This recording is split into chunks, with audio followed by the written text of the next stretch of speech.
Hey everybody, welcome to Dork Squad. Today we are talking about Thor Love and Thunder, the fourth installment of the Thor series. And I'll get into kind of what you guys think in a moment. I just want to share, I thought it was okay. Like, it didn't really. I'm starting to feel a little bit of the MCU fatigue that kind of Yeah. has been talked about.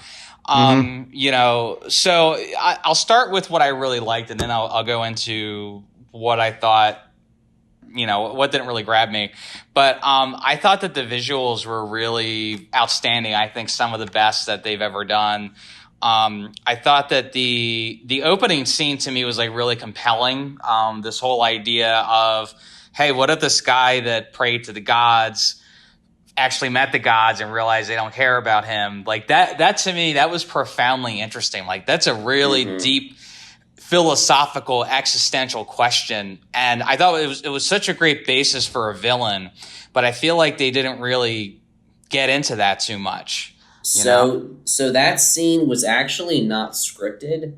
That was Christian Bale meeting the acting gods and realizing that they don't think much of method acting, I see.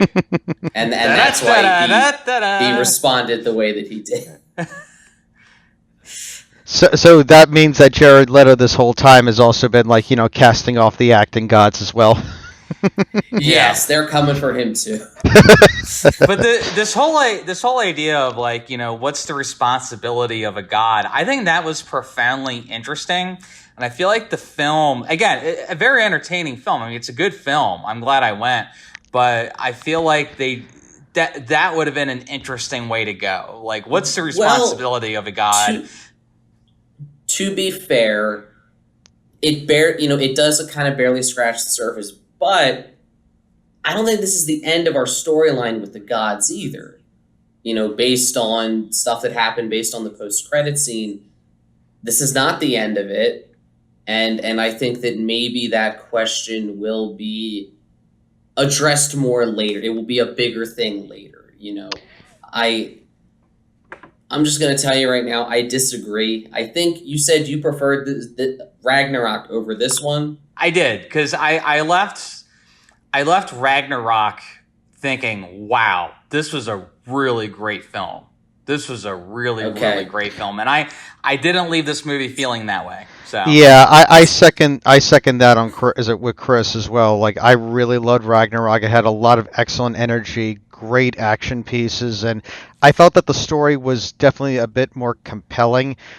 I mean, Love and Thunder wasn't bad. It's just I also would agree. I just felt like I wanted something a little bit more. I don't know mhm. exactly what it was, but it was something like that. So so let me tell you why you're both wrong. Okay. I'll be that guy. Well, oh, this is oh, more I say, this is more alrighty then. interesting. This is more interesting when we disagree anyway. So, Yeah, So of course. two unpopular opinions. Unpopular opinion number one: Thor Ragnarok is a good movie, but kind of overrated. Unpopular opinion number two: Thor was better when he was Shakespearean. Now, I'm not defending The Dark World. It had major issues with its script and its villain, but I liked its tone. I liked its vibe. Love and Thunder successfully merged the kind of quirkiness of Taika Waititi with that kind of darker, edgier, more serious tone that the Thor movies were known for having before that. And I really liked it. It felt like it blended both of them perfectly. Christian Bale was creepy as hell at times. Oh yeah. yes, agreed on that. I loved him as the villain, and I kind of loved the idea, to your point about the responsibility of the gods. That's a question that's been asked since the beginning. I mean, look, compare someone like Zeus, who's arrogant, full of himself, basically real life Russell Crowe, and compare that to Anthony Hopkins in Thor: The Dark World when he says flat out to Loki, "We are not gods. Like, they're just super powered alien beings," and it's like Odin had enough humility and he was humble enough to say, "You know what? No, we're not gods," and it kind of it sets up the different factions and tiers of them. So when you say they didn't touch upon it, they've been touching upon that. I guess. I mean, they have, but I think it would have been. I feel like they scraped the surface with Gore's story and coming to grips with like anger at the gods. Like I just felt that would be a very relatable piece for the audience, and I feel like it just didn't get into it as much as I would have liked. I mean, granted, I would have preferred Gore to have a little more screen time, so I hear you with that. I think that might have set him up to be a better villain. But, this movie, it solves a lot of the problems I've been having with the MCU. I mean, your stakes are much lower. It's a rescue mission. Right. It's a rescue mission for the Asgardians. Yes, there are big stakes in terms of he's trying to wipe out all the gods, but this is not the same as the Sky Beam in New York. Sure. This is a kind of smaller scale event. That's true. And spoiler alert, and now this is assuming they actually follow through with this, they actually killed somebody off. And I think it works because I don't know that Natalie Portman, I loved her in this. I love that one of the things I missed in Ragnarok was the dynamic between Jane and Thor. I agree. I really liked that she was back, and I had mixed feelings about her dying, because I get from a contractual standpoint, like, does she really want to be making a whole bunch of these movies? Probably that's not. That's what I mean. She doesn't want to be. I think that this was a fun thing for her to come in, do this one, and kind of give her character a better send-off than, because she basically they broke up off screen. I loved delving into that in this one. I would watch a whole TV series, a whole sitcom of just them and their relationship arguing over doing the dishes. And that was some of the funniest stuff in the movie. I love that, and I kind of wanted to see more, but it was kind of like she just shows up and suddenly can do all these things and doesn't really explain it. And it did explain it when Thor told Mjolnir in one of those flashbacks to always watch over Jane and protect her. So when she came to Mjolnir with her illness, it empowered her because it was obeying what he told it to do. Exactly. I get that, but it also was killing her, which didn't make sense to me. Because her human body couldn't handle the power of the gods. I don't know. It's similar to I don't know. Other media where like a hero's too powerful and like it taxes a hero from Heroes went through the same thing. Well, actually, in a weird way, like Christian Bale's character and and Natalie Portman's almost seemed like a unique mirroring between the two. Whereas both artifacts are ultimately killing killing its as a host slowly, but each one one having the noble goal of helping to save the Asgardian children, the other one wanting to slay all the gods in order to get to, and this was really surprising to me, eternity, which they had hinted at in Guardians of the Galaxy Volume 2 when Star-Lord... You picked up on that. I didn't. That was a cool... Thank you. Yeah, it was just... I had a funny feeling that they were going to eventually bring that as a callback because they had been setting up more of the celestial beings from the first Guardians film, and then the Eternals really digging into that, and then when Star-Lord in Volume 2 of Guardians was saying I can see eternity, that's not just him metaphorically saying it. Eternity is a real being. It is the living embodiment of the entire universe within Marvel, within Marvel Comics. So it was really cool to see him finally appearing, before, in all. I was and for me, as a comic book fan, wow, that was just awesome. and this was a movie that it took. I felt like they've struggled to figure out what to do with Thor. Yeah, that's true. I loved him when he was Shakespearean, but the Dark World was kind of too much in the wrong direction. So they course corrected. I think they overcorrected with Ragnarok, a movie that, yes, it's fun, but it doesn't let itself be serious when it needs to be serious. Ragnarok is, it's the destruction of Asgard. It is a very iconic moment, and it's not given the gravity it deserves. I disagree. I think that it does take itself a lot less seriously, because it has to make room for constant jokes. No, but I think at a certain point, the death of Odin is handled really seriously in the arrival of Hela, and I think just once Ragnarok happens, it's really serious. And then of course what happens in Infinity War too. And then can the Asgardians catch a break?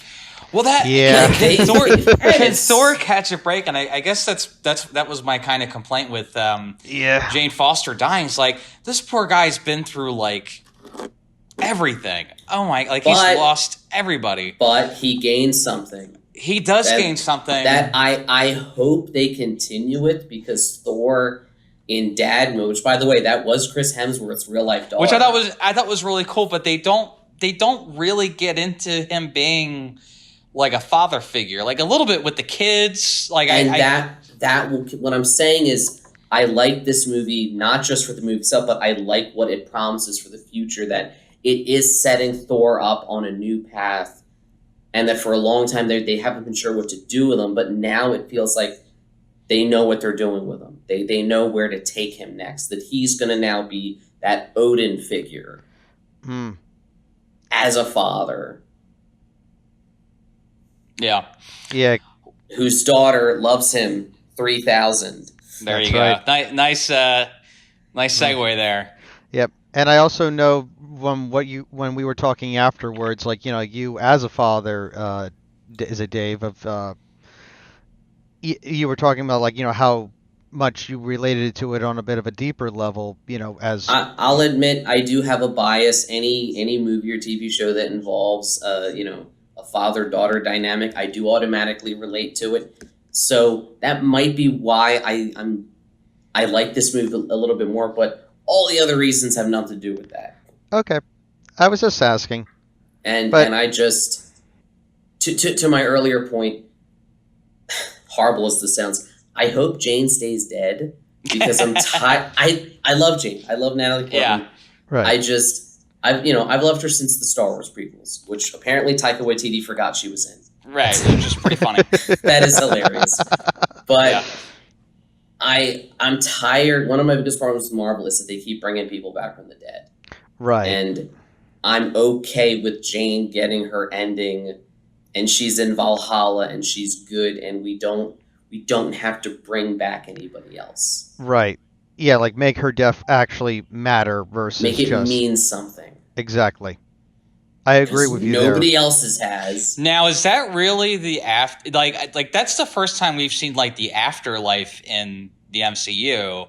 But is that actually the afterlife, or is that like kind of like another realm in the Marvel? You know what I mean? Like, I know what you mean. Is like when Odin died, and I like that they kept it kind of the same transition there. When Odin died, like, did he actually die, or did he go to like this? Well, I'm sorry, what's the name of the place again? Valhalla. Valhalla. Is that actually like the place of the dead, or is yes? Yes. Yeah. In Norse mythology, it is. Well, more specifically in Norse mythology, it is the resting place for those who die gloriously as a battle, for those who fought and as it died. Which makes sense why Heimdall is there. So, yes. To answer your question, is she dead or is she in another realm? I pose this to you: why not all of the above? Why can't both be true? Well, it's kind of interesting that since the first Thor, and it's been God bless Thor for. He's the only one that's got 4 movies, and I would say. What do you mean? Captain America got a TV spinoff, sort of. Not yeah, really. Sort of. Captain America. It's more or less passing the mantle on from. But Thor himself has got. Thor himself has had 4. Yeah, Thor himself. Right. And I got the sense in like the first Thor that these are super powered aliens, right? Aliens from another planet. that they just happened to, like, humans wrote stories of, saw them as gods, but they weren't really like gods because they came Right. down to Earth, and Right. I Right. assume that's the backstory of all the other gods we see. In Right. this. That- But, like, that's this what whole I was thinking, this whole too. Norse mythology afterlife, I feel like that kind of implies, like, oh no, they're actual gods. I don't know, but it's interesting. I did think that was interesting. Yeah, that's true. Like in the Marvel comics, like it is more traditional like mythology, but for the films, like they went a different route with them, like I said, being alien beings, which like after seeing the first Thor movie, I'm like, okay, now I understand. This makes complete sense, and I was able to roll with that. Yeah. So, mhm. I mean, I guess they see, like, what DC's doing with. I mean, they take the the Roman mythology very seriously. I mean, Yes. yeah, they're quite real. Yeah, I mean, everything from Greek mythology, everything from Diana to Shazam. Ares. Yes. Yeah.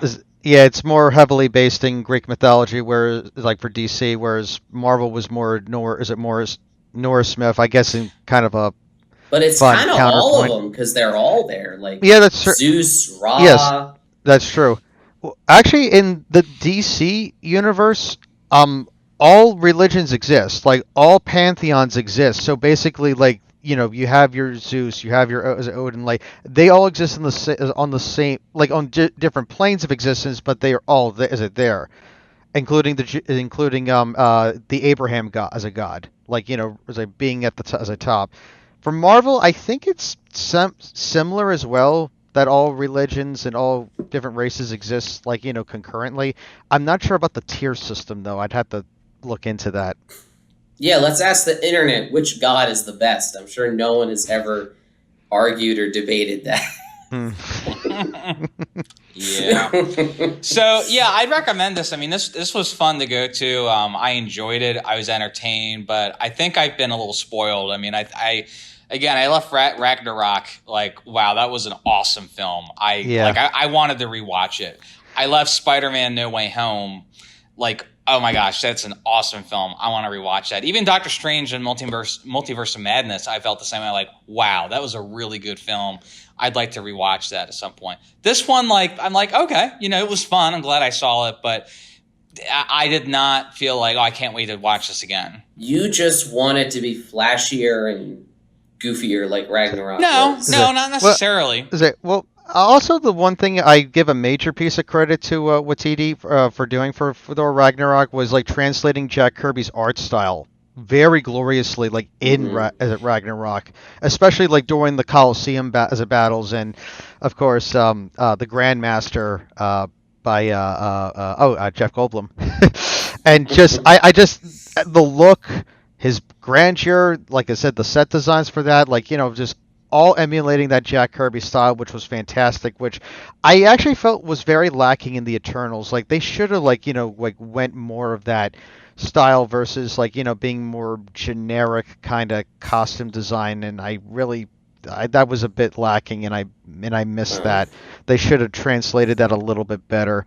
But yeah, like overall the Jack Kirby style, you can still feel that in Love and Thunder too, while also having that like 70s/80s vibe to it. That's what I mean, is that I liked it. It had it, but to me it felt like it didn't consume it entirely the way that Ragnarok did. I liked that this one kind of struck that balance. I liked that it had more variety. I loved that, when they went to fight Gore the first time, it turns into a Zack Snyder movie.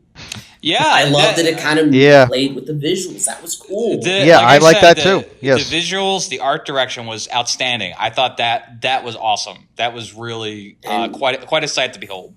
And Christian Bale, it's like he was in another movie. Yeah, that's true. But I think that's just him in general. Yeah, actually, like him when he was telling like his story to the children, in the cage, like it felt like Voldemort with like a tiny hint of the Crypt Keeper, which was like really fascinating to see. I love that kind of thing. I just love that kind of like when an actor really can give that kind of gravitas and performance. Like I really enjoyed that. I was getting 1992 Batman Returns Penguin vibes with this, like, let's kidnap all the children and put them in a scary train. Yeah, you know what? I could see that too. There were some strong Tim Burton vibes in some of the art direction and the visuals, but I like how Christian Bale just when you bring on Christian Bale, you know he's gonna commit 100%. Yes. Oh yeah. Yes, absolutely. And I would say that he is one of the better villains of the MCU. Anytime you can sympathize with the villain, and even though you disagree with them, like you get like, okay, I see why you're doing what you're doing, and that way I think he's one of the best ones for sure.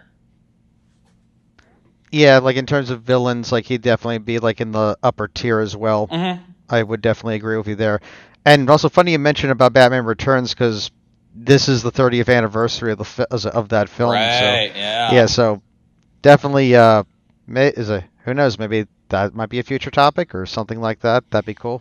We'll see. Well, hopefully we'll get the follow-up to Batman Returns if Ezra Miller stops beating the shit out of everyone. They'll finally release release the follow-up with we find out what happens to poor Michael Keaton. He's like, I just want my Batman to come back. Ezra Miller can't stop beating people up and terrorizing everybody. If all else fails, DC could have a very successful TV show. Ezra Miller fighting around the world, like the Russell just Crowe like Russell Crowe. Just like Russell Crowe back in the day, fighting around the world. Yeah, I love that South Park sketch. That was so funny. Classic. All right, well, that's all the time we have for today. Thanks for watching, everybody. We'll see you next time. Take care. See ya.